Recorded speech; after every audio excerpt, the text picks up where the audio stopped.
Мен соңғы 15 жылда Apollo Main'de ECMO бағдарламасын дамытуға көмектескен өте үлкен экожүйенің дәрігерлердің, медбикелердің, физиотерапевттердің және техник мамандардың бір бөлігі болдым.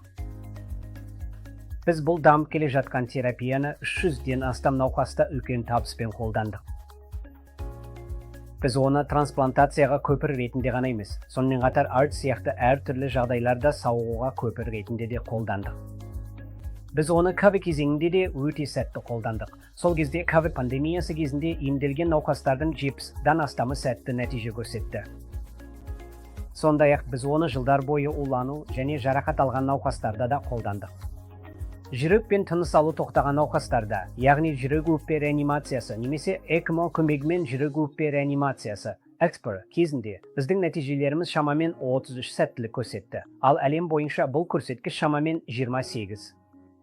Осы жұмыста бізге Тамил-Наду штатының әртүрлі ауруханаларынан, кейде басқа штаттардан да қоңыраулар түсті. Мұнда біздің командамыз ECMO-ны қашықтан бастауға көмектесіп, сол жердегі топқа науқастарды күтуге, немесе қажет болған жағдайда оларды трансплантация үшін осында ауыстыруға қолдау көрсетті.